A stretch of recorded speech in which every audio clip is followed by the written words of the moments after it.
I'm usually home alone in my art studio talking to the gouache as opposed to out in the art world talking to people about it, so this is fun. I discovered gouache back in 2018. I was kind of learning how to use watercolor as a realist, not in the conventional ways that you use watercolor, and lived in London at the time, and a workshop came up about gouache that I attended, and I was hooked ever since. At that time, I had been making this little study in my kitchen, and in that class that we had at Heatherley's on gouache, everybody there had used the gouache in a very opaque way, and that's the way I thought you were supposed to use it at the time, except for one woman. At the end of class, she had done something that looked like a watercolor, and it absolutely blew my mind, because I didn't know that you could do that. I mean, how many people here work with watercolor? Oh, a lot, good. Okay, you're gonna like this then. How about regular gouache, designer's gouache? Anybody work with that? Okay, so you know that that can be reconstituted. And then before tonight, did we have anybody who spent time with acrylic gouache? Oh, we got one. Okay. I just a couple months ago, I gotta say. Yeah, despite it being around since the 80s, I guess it's very relatively new, but I didn't know about it either. And after the class, I thought it's going to be a great way to add some of the whites to my paintings. Went home, started playing with designer's gouache, but didn't like how it reconstituted. You couldn't get a smooth background necessarily. It was very difficult, and I started adding matte medium, acrylic matte medium, to my acrylic gouache to make my own acrylic gouache because I didn't know anything else existed. And that was even worse. So consistency-wise, you could never keep it the same. So now when I work with gouache, I've found that there are a number of consistencies in which you can thin it to in order to apply different techniques to your paintings. And for me, that's all done over an existing watercolor and graphite painting. And I'll talk a little bit about what those consistencies are. But in the case of this piece, when I came home to run away with white, I started blending some green in here, wet and wet, and that's when I thought, oh my God, this stuff is so much stronger. Oh, sure, yeah, it's a study. Is so much stronger than watercolor. So you're adding another layer of depth on top of the same existing color. No matter how much watercolor you build up, ultimately you can always make an area of a painting more saturated and more pigmented if you use the same color and gouache on top. And I do that quite a lot, wet and wet, which I'm gonna explain. Let me talk about the 4 main consistencies that I use with gouache, since you guys have already been playing with it. Acrylic gouache. Whenever I refer to gouache from now on, that's it. I'm not talking about the other stuff anymore. We're on to acrylic gouache, because that's all I use. I think of these consistencies in my head, it kind of developed naturally over time, as consistencies of dairy. So I'm going to refer to them as different kinds of milk. The first one, I have it, is very, very close to water, something like no fat milk. So you have very, very thin amount of pigment in there and a lot of water. And I'll use this wet on dry to glaze on top of something in order to change an entire area, unify it, make the pigment more saturated. And an example of that is in this painting. This is watercolor gouache graphite. I did not like, most of the body was done in watercolor. And I did not like the shade of green when the painting was all done. Thinned out some Prussian blue, went over the entire thing, and got the absolute perfect results. And that includes having gone over some of the white that I had already applied previously, going over green watercolor pigment, going over graphite. So you can use it the same way that you would use a watercolor, but had I done that with a Prussian blue watercolor, it would not have left as much color on there, and it probably would have reconstituted a little bit of what was underneath. So it's an interesting trick to use acrylic gouache, which has that bigger pigment particle to get stronger colors. So that's the first consistency, I'll call it. The second one, my favorite, is whole milk. So this I'll use wet and wet to saturate colors. This is one where I'll address a middle tone. So let me see here. Something like, oh, this is a good one. Here we go. This blue bike. So this was painted in phthalo blue red watercolor. But after it was done, I went back over every area, put in a wash of clear water, and a diluted mix to about whole milk of a matching blue acrylic wash.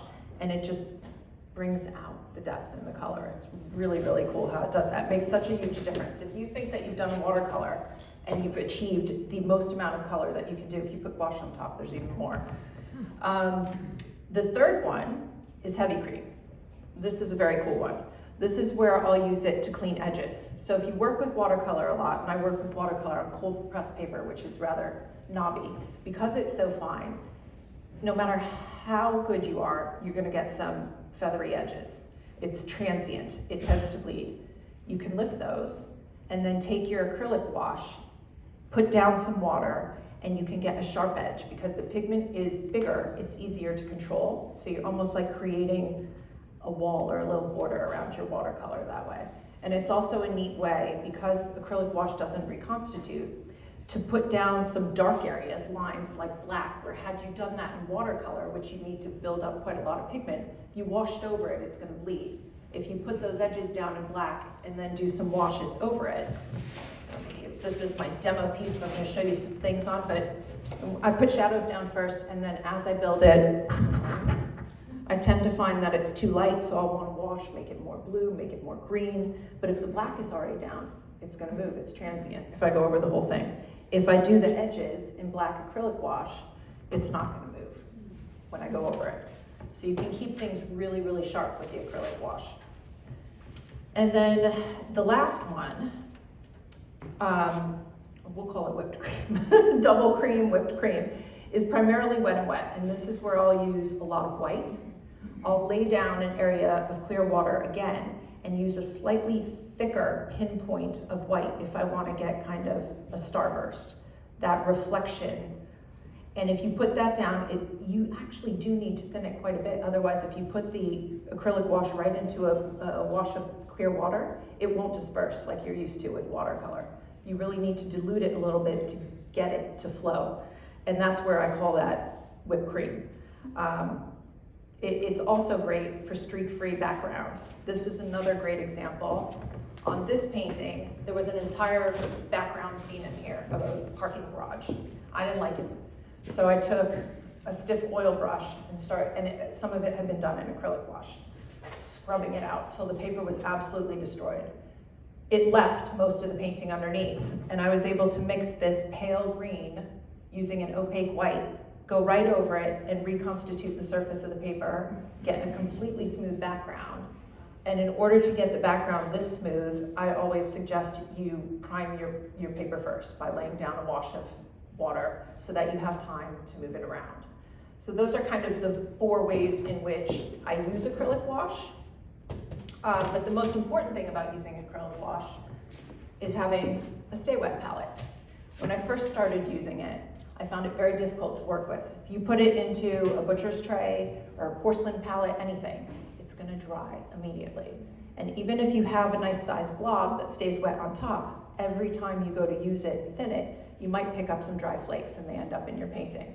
So I found this really cool trick on YouTube. It was from a young girl. Unfortunately, I can't credit her tonight because I don't know her name, but apparently her mother is a professional artist and she must have been very good because this is a great trick.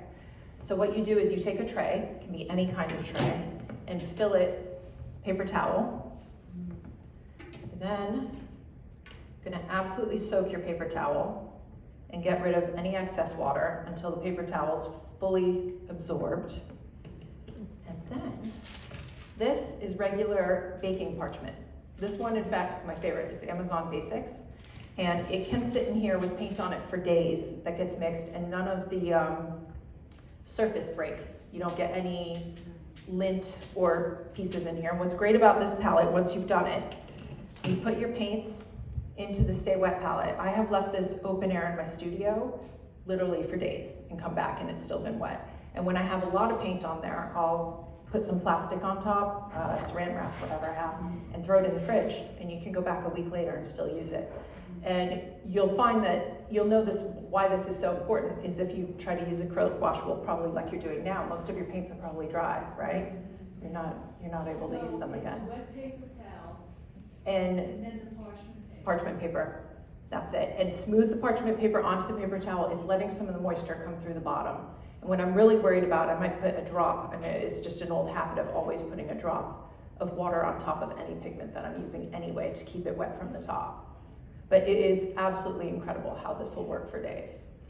And I think it made it much more enjoyable for me because before it was much difficult when it was drying out. So I just wanted to share that tip so that when you try it, you'll know. So I think what we were talking about doing is maybe showing you a little bit of, on this demo piece that I have here, some techniques. So on this car that I've been working on, I started by building it up graphite, or watercolor over graphite, I should say. And then I do a lot of the finishing work in the gouache.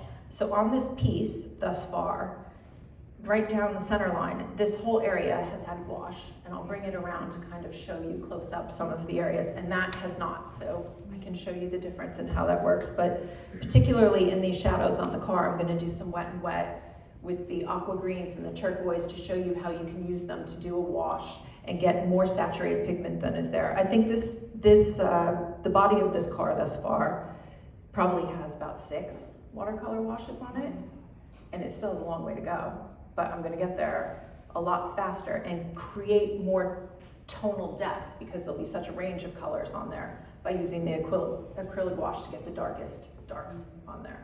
The other thing is that even though I've put paint on the entire body, some of this is gonna go back to nearly white eventually. And that's a really cool part that I think you've started to notice with the acrylic wash. Once you thin it, it's not totally opaque. You can still see through. So if you create an area underneath with, whether it be gouache or watercolor that has a tonal range, you can do an even strip of the white over it in, say, a whole milk consistency, and you're still gonna bring through all that variation, but get a clean, sharp wash. I've done that, actually, if you have a chance after, on this painting, there's the best example here of that. If you look at the frames up here, you can see what looks like variations of pink. And really what it was the white of the paper with some of the red, and I took one even wash of white down the front to create those graphic stripes, but they have different shades within them as you'd have in reality because it's still pulling through underneath. And the other nice thing about the white is, which I could talk about the white forever, is it can clean your paper. I do a lot of lifting. Does anybody else do that at their pieces? Sorry, not used to being Beyonce up here. I put a lot of paint down knowing I'm gonna lift it up, but that's gonna make the paper, the fibers of the paper look roughed up when I'm working on it. So you can lay a very, very thin amount of white down that won't change the color at all to smooth that paper back down, create a sharp edge, any of those things.